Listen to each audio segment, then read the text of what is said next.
What happens when privilege meets prejudice at 35,000 feet in the hushed, exclusive world of first class?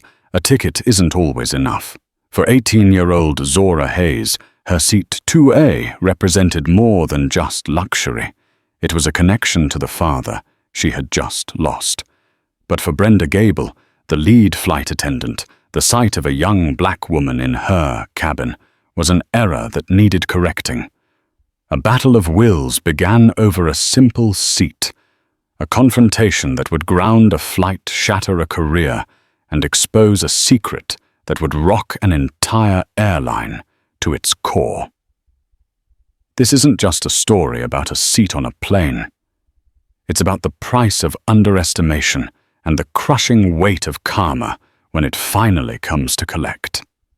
The air in the AeroVista Airlines Polaris Lounge at San Francisco International Airport hummed with a quiet, expensive energy. It was a symphony of clinking glasses, muted business calls, and the soft rustle of newspapers. For Zora Hayes, it was a sterile sanctuary, a place to be invisible before she had to step into the brightest of spotlights. At 18, she felt like an actress who had been handed the lead role in a play she'd never rehearsed in a language she barely understood. The role was heiress. The play was the rest of her life.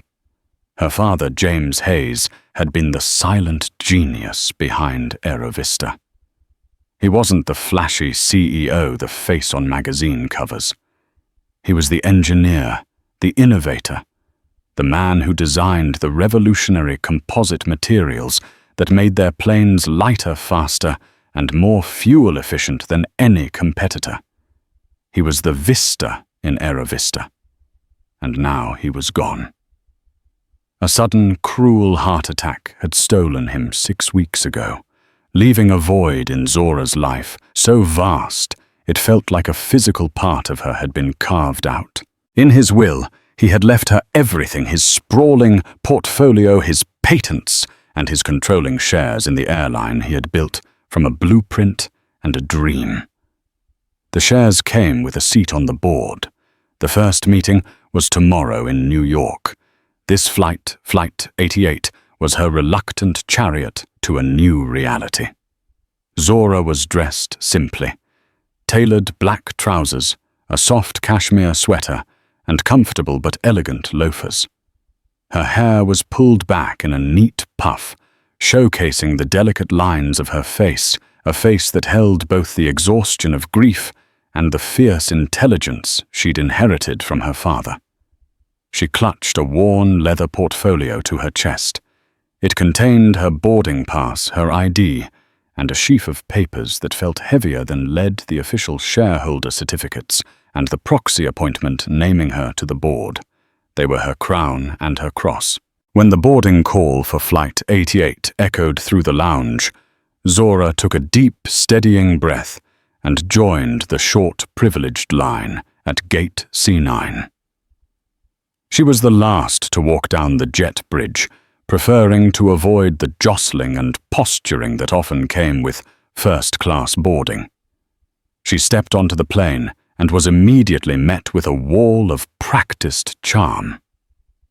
"Welcome aboard," said a flight attendant with blonde hair pulled into a tight, perfect chignon. Her smile didn't quite reach her eyes. Her name tag read, Brenda. "Good morning," Zora said softly, her eyes scanning for her seat number. "May I see your boarding pass?" Brenda's voice was crisp, efficient. Zora handed it over. Brenda glanced at it, her eyes flicking from the paper to Zora's face and back again. A tiny, almost imperceptible frown line appeared between her manicured eyebrows. "Seat 2A. "Right this way," she said, her tone a fraction cooler than before. Zora walked past the first row, her gaze falling on the plush, pod-like seat that awaited her. It was a cocoon of beige leather and polished chrome. She could almost feel her father's presence here. He had obsessed over the ergonomics of these very seats for months. as she moved to place her small roller bag in the overhead bin. Brenda's voice cut through the cabin's quiet hum. "Excuse me." Ma'am Zora turned. Yes.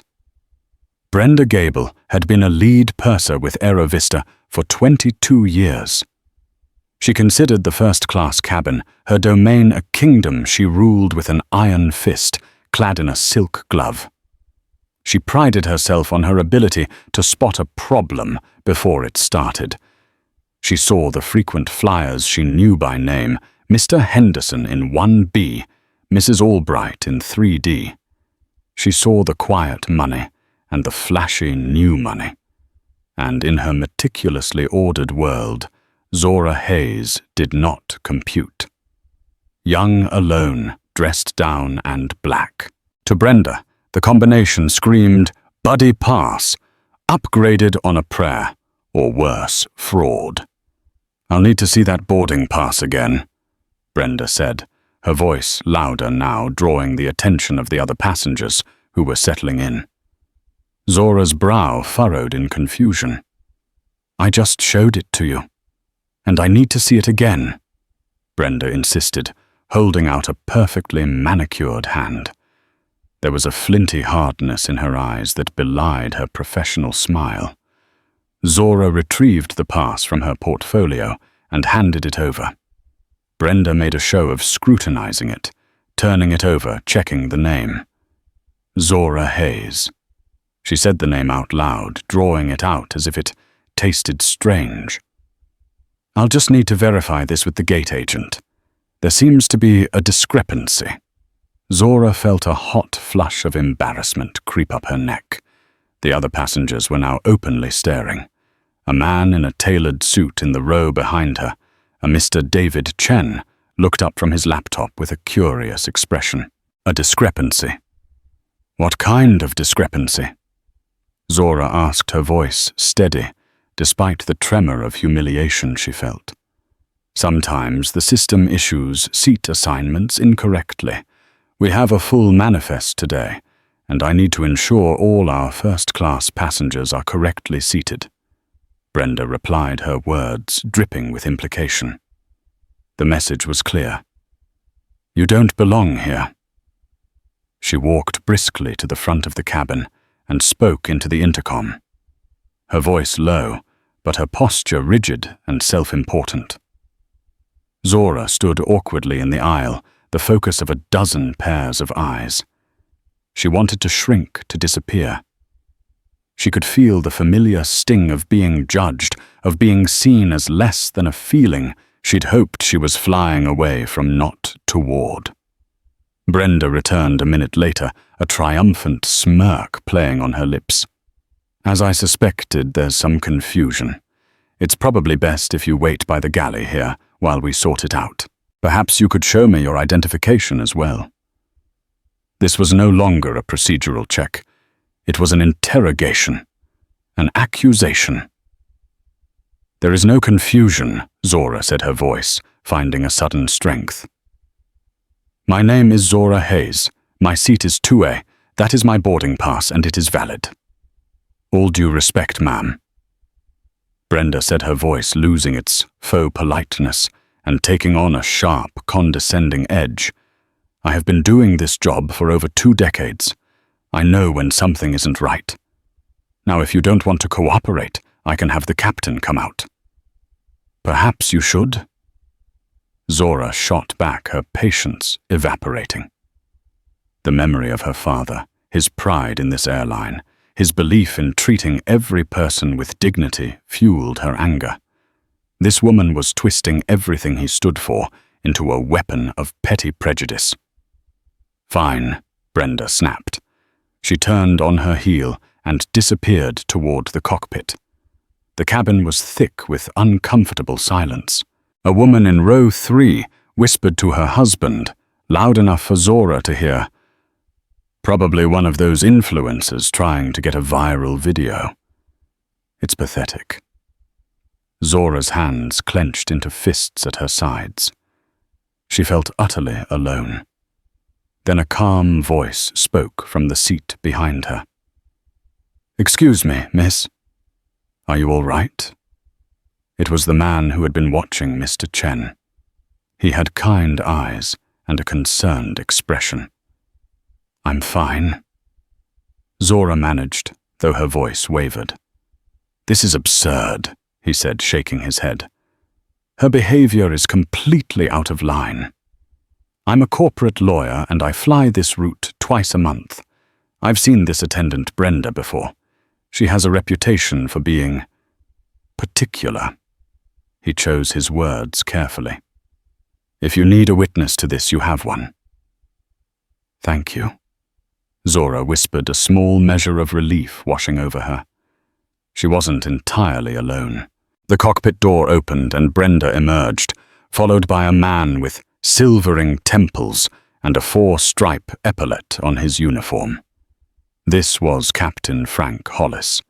He looked weary, like a man who would rather be calculating fuel-to-weight ratios than settling cabin disputes. "Ma'am, I'm Captain Hollis," he said, his voice a low rumble. "My purser tells me there's some issue with your seating assignment." "There is no issue," Zora said, looking the captain directly in the eye. "Your purser has decided, for reasons I can only guess at, that I do not belong in the seat I paid for. She has publicly accused me of, I'm not even sure what, fraud." Brenda jumped in. "Captain, the ticket just seems improbable. She doesn't have any status with the airline. It was booked last minute, full fare. It's a red flag. I was simply doing my due diligence to protect the integrity of the cabin and the security of this flight." Improbable. The word hung in the air, ugly and sharp. It was code. It meant it was improbable that someone who looked like Zora could afford to be there without some catch. The captain looked from Brenda's indignant face to Zora's resolute one. He was caught in the middle, and the flight was already 5 minutes behind schedule. He sighed. "Ma'am, Miss Hayes," he said, glancing at the boarding pass Brenda was still holding like evidence. "Perhaps to resolve this quickly, we could just find you another comfortable seat in the main cabin for takeoff. We can sort out the fare difference later. I just need to get this aircraft moving." It was the easy way out, a compromise that asked everything of her and nothing of the woman who had created the problem. It was a dismissal of her right to be there. And Zora had had enough of being dismissed. The grief inside her, a quiet, deep ocean, suddenly churned into a storm. This wasn't just about a seat anymore. It was about her father. It was about his name. "No, Zora," said her voice, ringing with newfound authority. It was a voice that surprised even herself. "I will not be moving to the main cabin. I will be sitting in my assigned seat, 2A. And we will not be taking off until this is resolved to my satisfaction." Brenda scoffed, a short, sharp, ugly sound. "And who are you to be making demands?" Zora held her gaze. The timid, grieving girl was gone. In her place was the daughter of James Hayes, the inheritor of his legacy. She reached into her leather portfolio, her fingers bypassing the boarding pass and ID. They closed around the thick, formal documents nestled at the very back. "Who am I?" Zora repeated, her voice low and dangerous. "That's a very good question, and I think it's about time you all found out the answer." The atmosphere in the first-class cabin had grown heavy, charged with the kind of tension that precedes a lightning strike. Captain Hollis looked aspirated. Brenda looked smugly defiant, and the other passengers were now fully invested in the drama, their phones discreetly angled to capture the confrontation. Zora's words hung in the air, a direct challenge that silenced the whispers. She looked from Brenda's sneering face to the captain's tired one. Taking another person to another seat was a simple solution for him, a way to defuse the situation and get his plane in the air. But for Zora, it was an unacceptable surrender to bigotry. "We are not taking off." Zora repeated, her voice now devoid of any tremor. "Not until this is handled, and it won't be handled by shuffling me to the back of the plane like a piece of lost luggage." Brenda laughed, a short, condescending bark. "You're in no position to be making threats, young lady. You are delaying a federal conveyance. The captain has offered you a perfectly reasonable solution." "It is not reasonable," Zora countered, "to be punished for the prejudice of your employee." She turned her full attention to Captain Hollis. "Captain, I understand you want to depart on time, but your lead purser has, in front of a dozen witnesses, harassed and humiliated me based on her own assumptions. She has implied I am a liar and a thief. She has refused to accept my valid ticket. Moving me is not a solution. It's an endorsement of her behavior. So no, I will not move." Mr. Chen, the lawyer in 3A, spoke up again, his voice firm and clear. "Captain, the young lady is correct. Your purser's conduct has been unprofessional and appears to be discriminatory. Forcing her to move would only compound the issue for AeroVista. I can assure you this has all the makings of a very messy and very public lawsuit." The word lawsuit seemed to land like a physical blow. The captain's posture stiffened. He shot a furious glare at Brenda, whose smugness was beginning to curdle into uncertainty. He was a pilot, not a crisis manager. "All right," the captain said, trying to regain control. Brenda returned the passenger's boarding pass. "Miss Hayes, please take your seat. We will deal with this internally." "No," Zora said again. The word was becoming her armor. "Internally is not good enough. Not anymore." She knew what internally meant. It meant a note in Brenda's file, a slap on the wrist, a corporate-mandated sensitivity training video she'd click through without watching. And next week or the week after, Brenda would do it again, to someone else who didn't have the strength or the standing to fight back. Zora thought of her father, a black man, who had navigated the predominantly white world of aerospace engineering with grace and dignity, but who had told her stories of the subtle and not so subtle slights he'd endured along the way. She would not let this stand. Not in the airline he built. "You asked who I am," Zora said, looking directly at Brenda. "You seem to believe I'm nobody. You've made that very clear." She took a step toward the empty seat 2A and placed her leather portfolio on it. She unzipped it with deliberate, slow movements. The other passengers leaned forward, craning their necks. But she didn't pull out the documents. Not yet.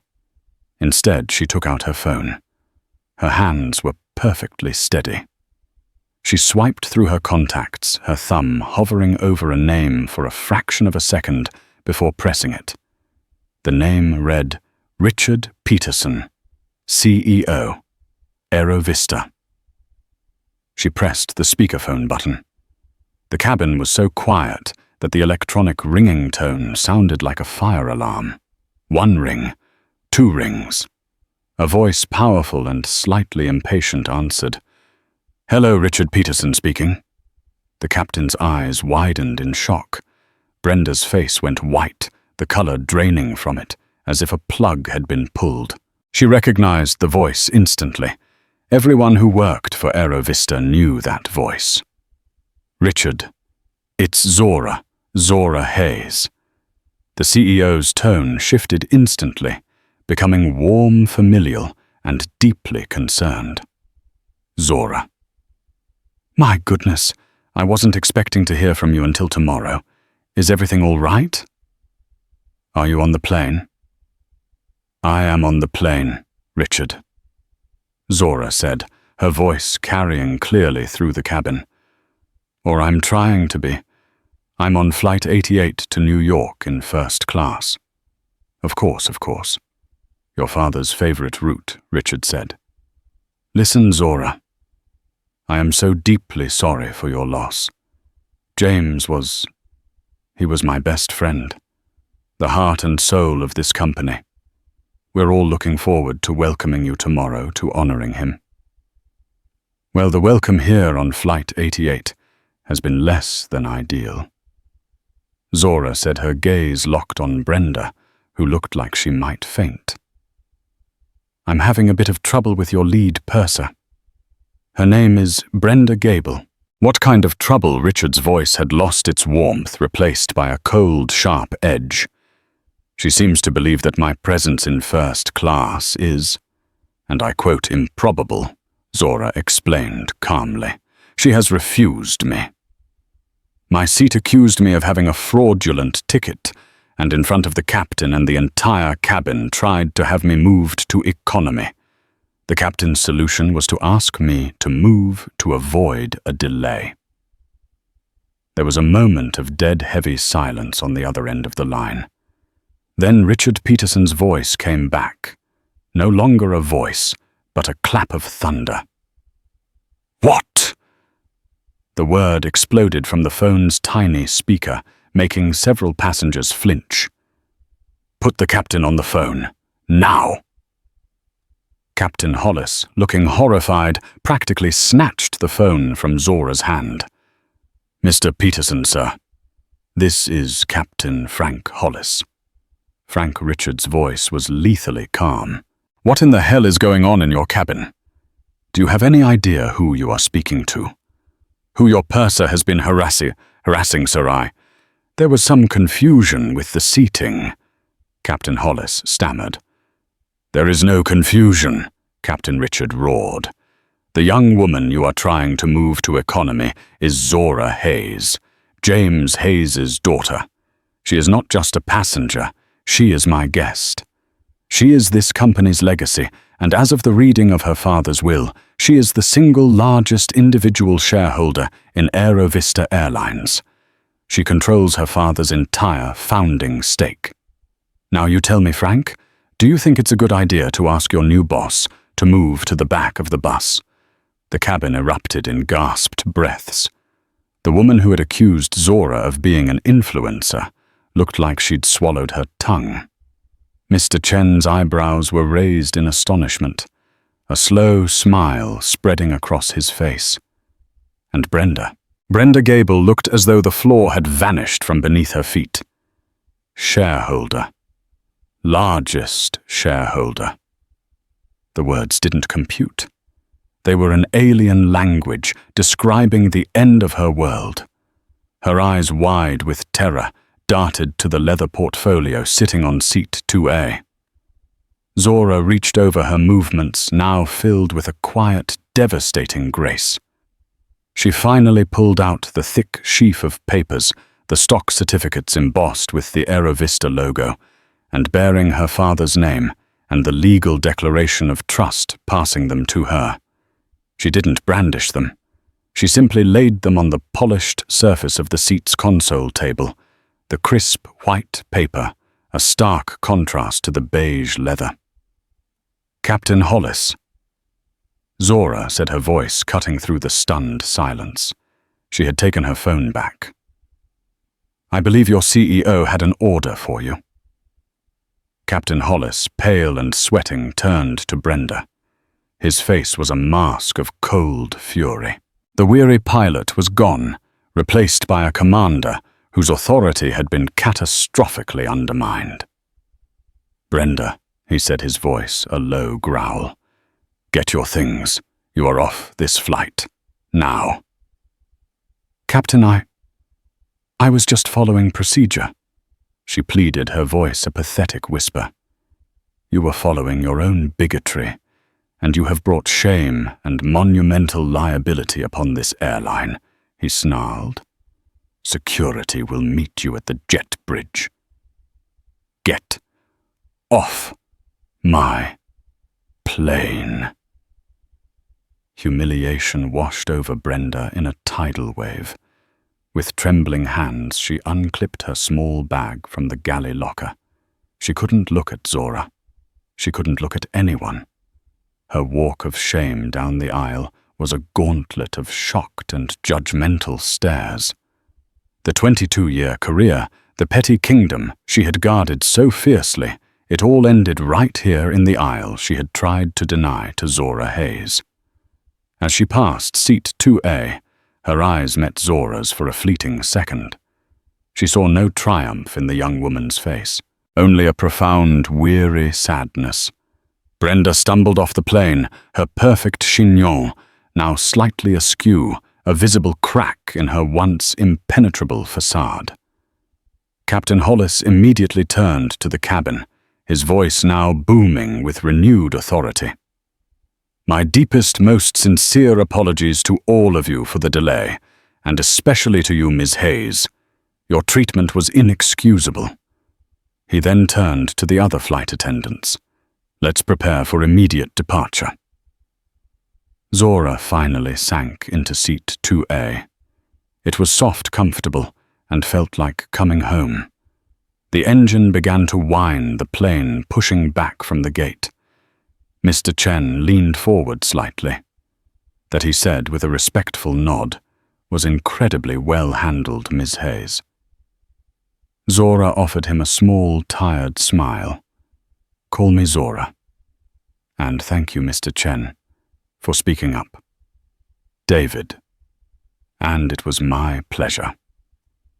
As the plane taxied toward the runway, Zora looked out the window. She hadn't wanted this fight. She hadn't wanted the drama.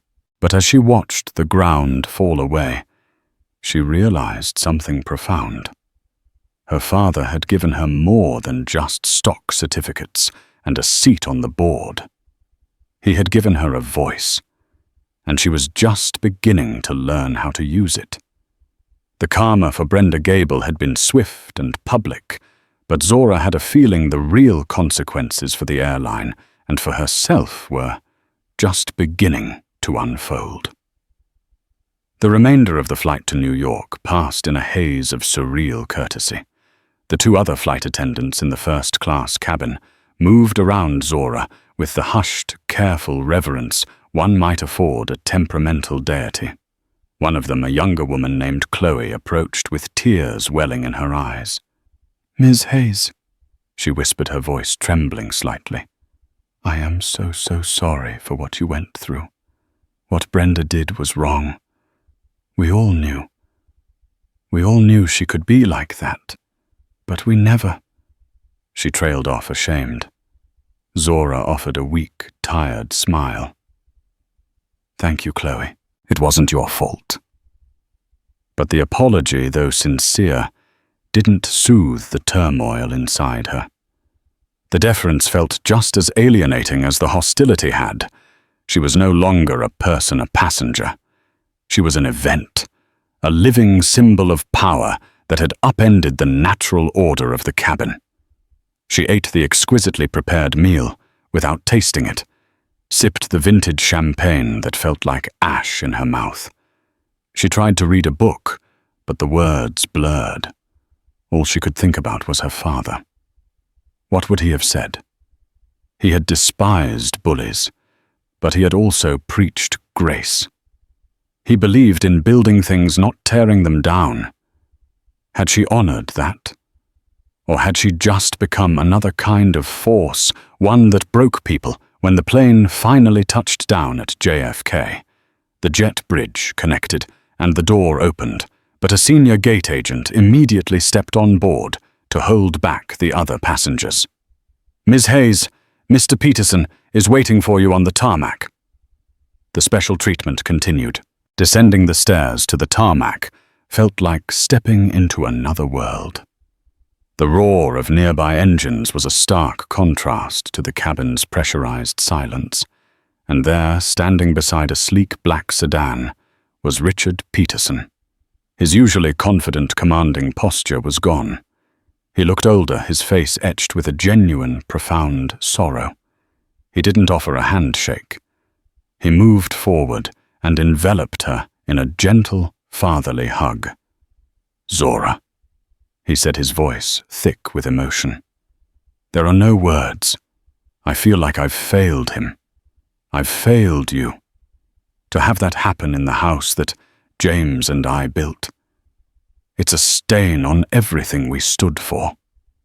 "It's not your fault, Richard," Zora repeated, but this time she leaned into the embrace, a sliver of the daughterly affection she reserved for him, breaking through her hardened exterior.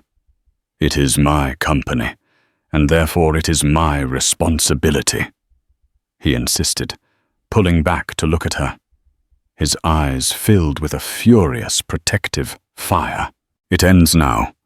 I promise you that. Brenda Gable's employment with AeroVista was terminated for gross misconduct before your plane even reached cruising altitude. Her access cards were deactivated, her final paycheck cancelled. She's done.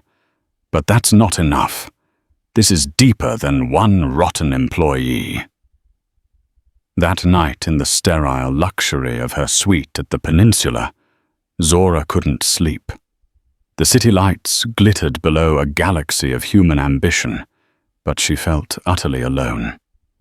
The next morning she would walk into that boardroom, a room her father had commanded with his quiet genius, and she would be an imposter, a girl playing dress-up, known only for a dramatic confrontation on an airplane.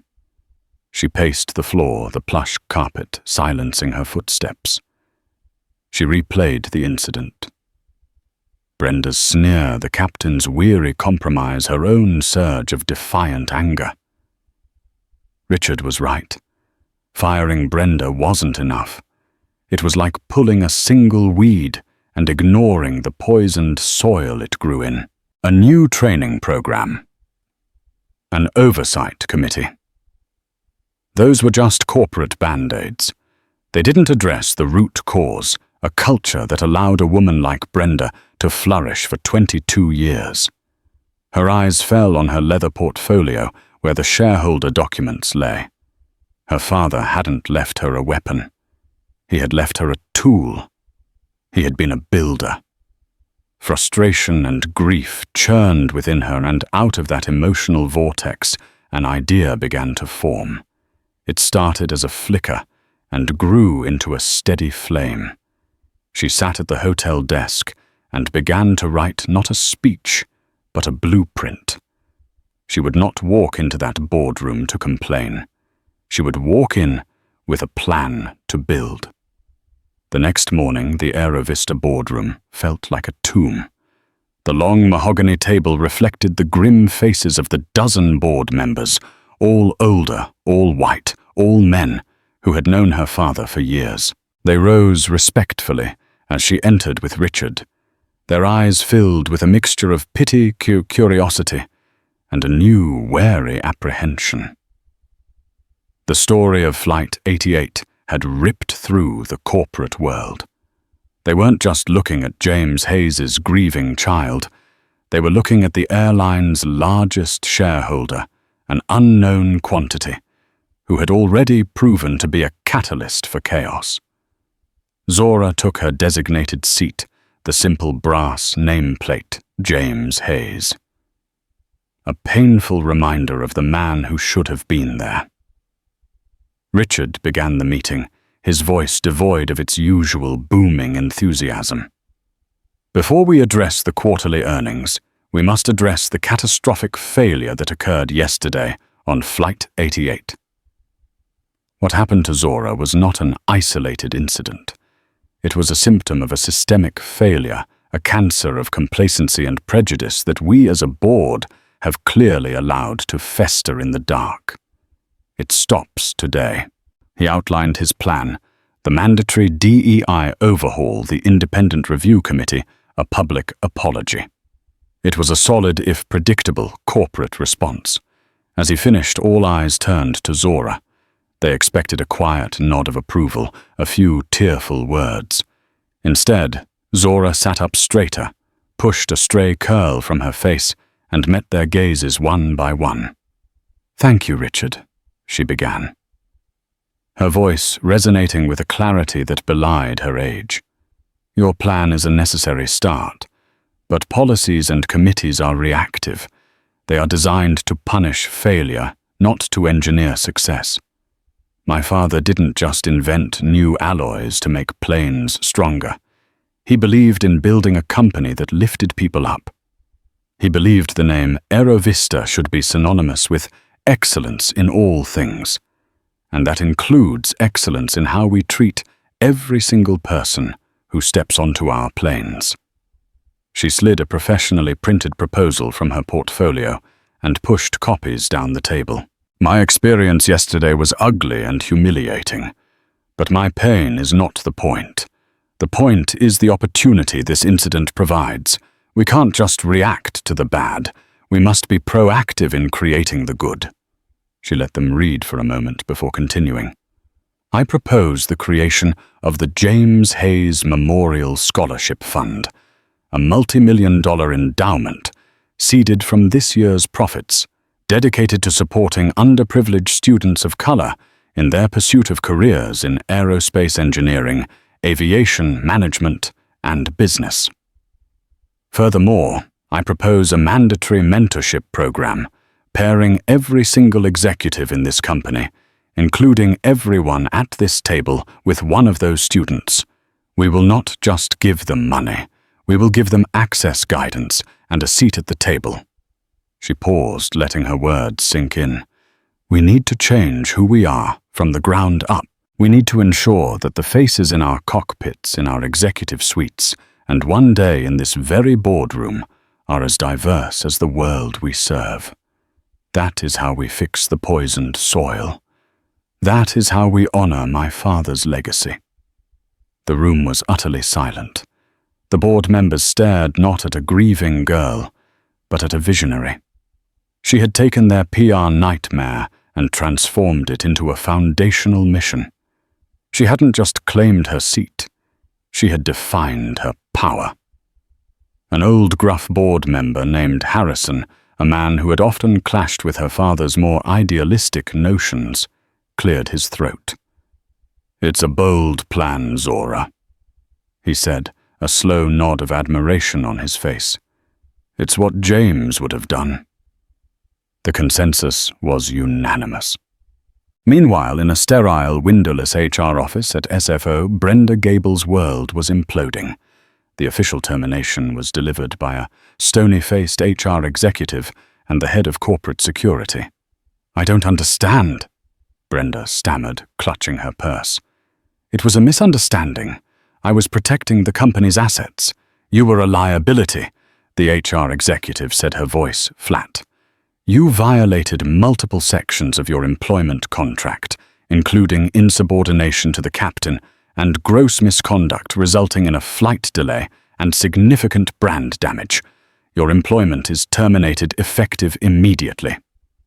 Her first call was to her union representative, a man named Sal. She'd paid dues to for 22 years. She expected outrage on her behalf, a promise to fight. What she got was weary resignation. Brenda, I've seen the report, Sal said, a sigh heavy on the line. There's nothing to defend here. You were given a direct order by the captain to seat the passenger, and you refused. That alone is grounds for immediate termination. Add in the fact that you delayed the flight, and the passenger in question was, well, you know who she was. The union can't touch this. Our hands are tied. But she didn't look right, Brenda shrieked, her voice cracking. I was just doing my job. No Brenda. Sal said, his patience gone. You were playing gatekeeper, and you picked a fight with the one person who owns the gate. I'm sorry. There's nothing we can do. The final nail was hammered in by AeroVista's legal department. Tasked by Richard to leave no stone unturned, a young paralegal ran a search on Brenda's employee file for flagged complaints. The initial search found nothing, but digging deeper into archived digital records, he found them. 7 formal passenger complaints over the past decade, all filed against her for rude and aggressive behavior. All 7 had been filed by passengers of color. They had been handled internally and filed away. The pattern now laid bare on a spreadsheet was undeniable and damning. She wasn't just an employee who made one mistake. She was a serial offender who had finally been caught. Within hours, her name was unofficially but effectively blacklisted across the industry. Desperate, facing financial ruin and public disgrace, Brenda found her way to the office of Kenji Tanaka, a lawyer whose billboard promised aggressive representation for the wrongfully terminated. Tanaka, a man with teeth that were too white and a suit that was too shiny, listened to Brenda's tearful, self-serving version of events. He didn't see a problematic employee. He saw an opportunity. He saw a David and Goliath story he could sell. "This is outrageous," Tanaka said, his voice oozing a synthetic empathy. "You a hard-working, blue-collar woman being crushed by a billionaire heiress. This isn't about a seat on a plane, Brenda. This is about class. This is about privilege. This is about the elites trying to silence the common person." He fed her a narrative, and Brenda, starving for validation, devoured it. He wasn't just a lawyer. He was her savior. "We won't just sue for wrongful termination," Tanaka declared, leaning over his desk, his eyes gleaming. "We'll sue her personally for emotional distress, and we'll take our story to the media. We will make you the victim. We'll start a GoFundMe. By the time we're done, you'll be a hero, and Zora Hayes will be the villain." Clinging to this lifeline, Brenda agreed to everything. The lawsuit was filed. The battle lines were drawn. She had no idea she was not gearing up for a war, but for her own public execution. The lawsuit filed by the slick and media-savvy lawyer Kenji Tanaka was a declaration of war. It was followed by a meticulously orchestrated media campaign designed to recast Brenda Gable not as the aggressor, but as the quintessential victim. Her first move was an appearance on an incendiary online talk show, The People's Megaphone, hosted by a man who had built a career on railing against elites and woke corporations. Brenda, dressed in a soft, matronly sweater, dabbed at her eyes with a tissue as she spun her tale of woe. "I gave 22 years of my life to that airline," she said, her voice trembling with practiced fragility. "I followed every procedure, every security protocol. My only concern was for the safety and integrity of my flight." She leaned closer to the camera, her expression one of deep sincerity. "All I did was ask to verify a ticket that seemed unusual, and for that a spoiled, power-drunk teenager had me thrown away like trash. She used her family's name to ruin my life. Is this the America we live in now, where hardworking people can be cancelled in an instant?" The narrative was potent. Her GoFundMe campaign. Justice for Brenda Gable surged. Donations poured in from people across the country who saw her as a martyr in a culture war, a hero standing up to the entitled billionaire class. For a fleeting, intoxicating moment, Brenda felt vindicated. She wasn't a bigot. She was a warrior. The checks from Tanaka's office to media consultants seemed like a worthy investment.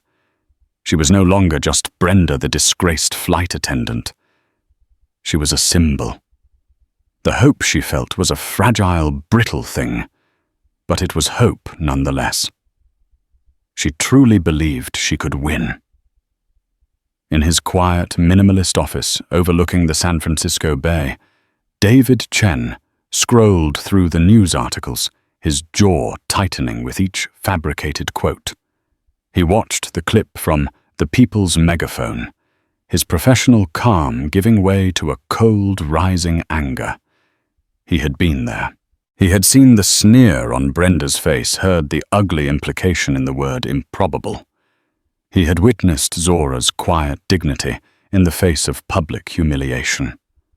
Brenda's performance was a masterful work of fiction, and it was working. This wasn't just a lie. It was a perversion of justice, an attempt to profit from the very prejudice he had witnessed. His duty as an officer of the court felt inextricably linked to his responsibility as a human being. He could not, in good conscience, allow this narrative to stand unchallenged. His first call was to AeroVista's general counsel. "My name is David Chen." He began, his voice level and firm. "I was a passenger in seat 3A on Flight 88. I am a partner at Chen Wexler and Park, and I saw everything. Your former employee's public statements are not just misleading. They are demonstrably false and constitute a malicious act of defamation. I am prepared to give a sworn affidavit detailing the entire incident, and if necessary, I will testify in open court." The relief on the other end of the line was palpable. But David knew a legal defense behind closed doors wasn't enough. Brenda had taken this to the court of public opinion, and it was there that the truth needed to be heard. He hung up the phone, opened a blank document on his computer, and began to write. He chose his words with the precision of a surgeon laying out the facts, not with passion, but with irrefutable clarity.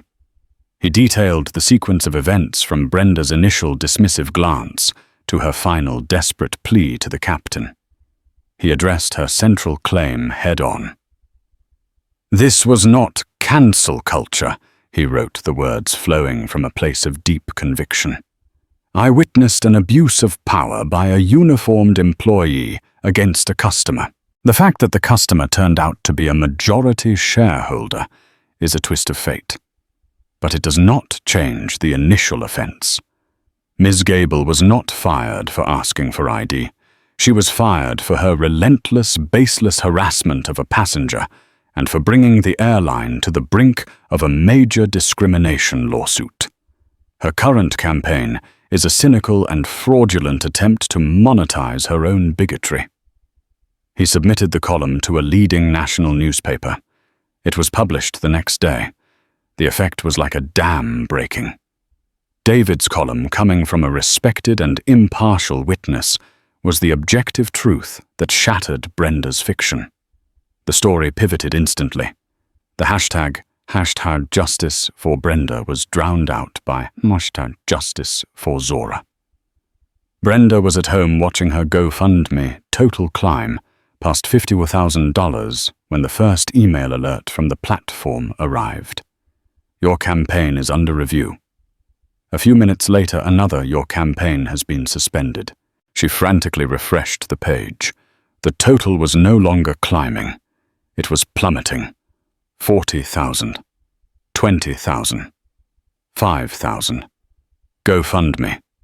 Citing fraudulent misrepresentation in light of David Chen's public statement, was proactively refunding every dollar. The symbol of her resistance was dissolving into a monument of her deceit. Then the phone started ringing. It was no longer sympathetic talk show producers. It was investigative reporters.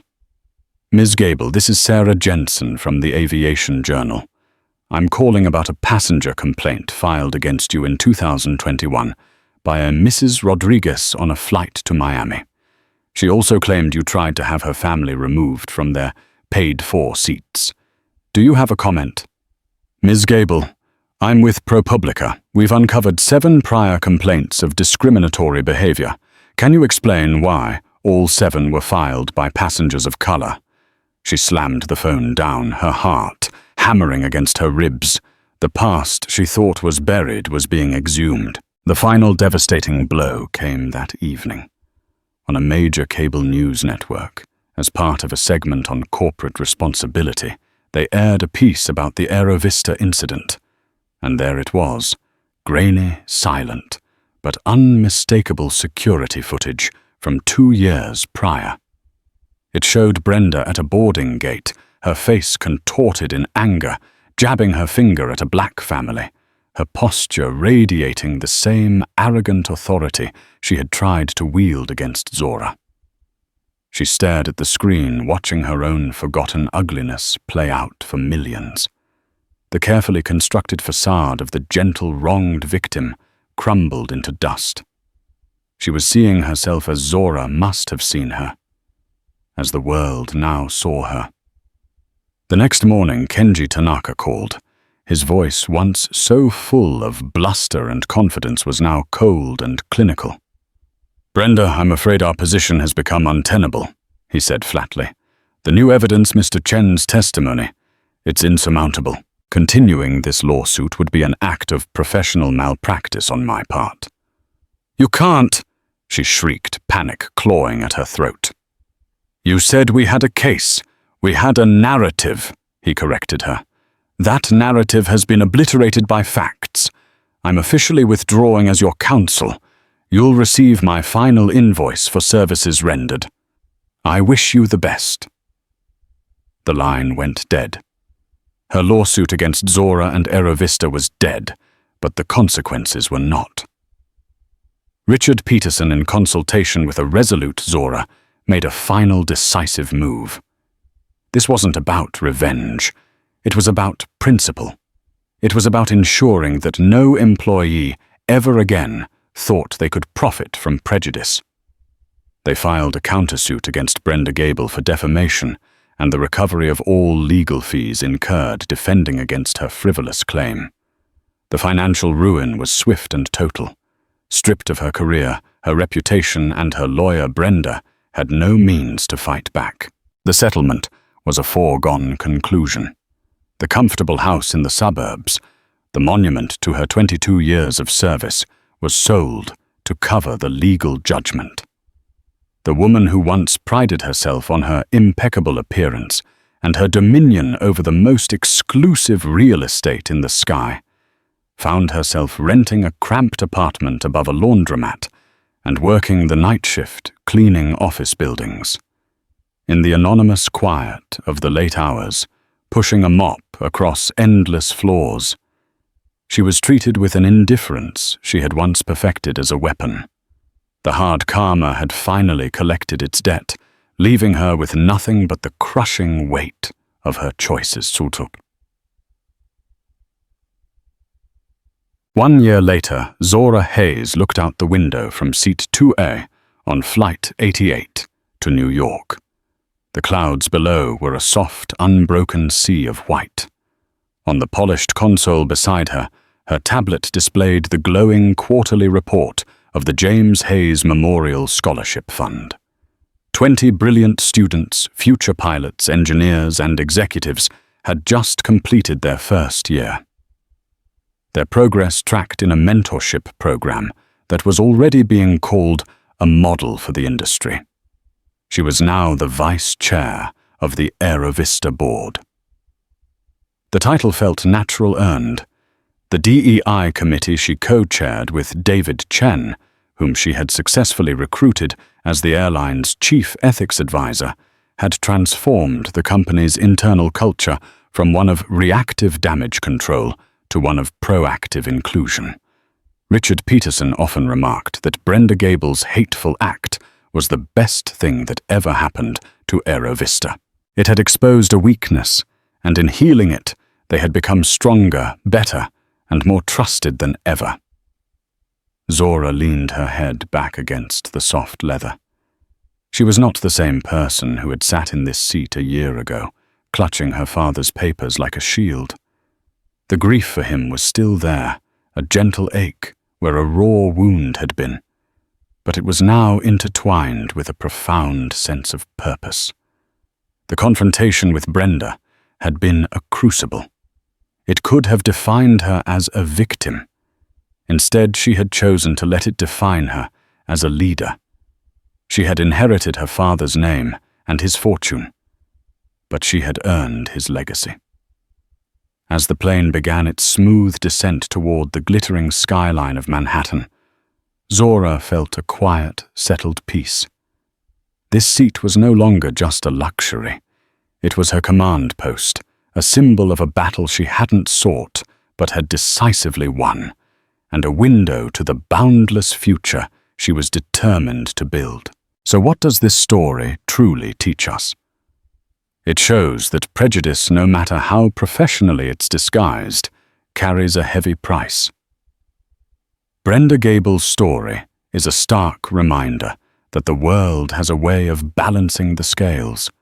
The power she abused became the instrument of her downfall, a classic case of karma delivered with pinpoint accuracy.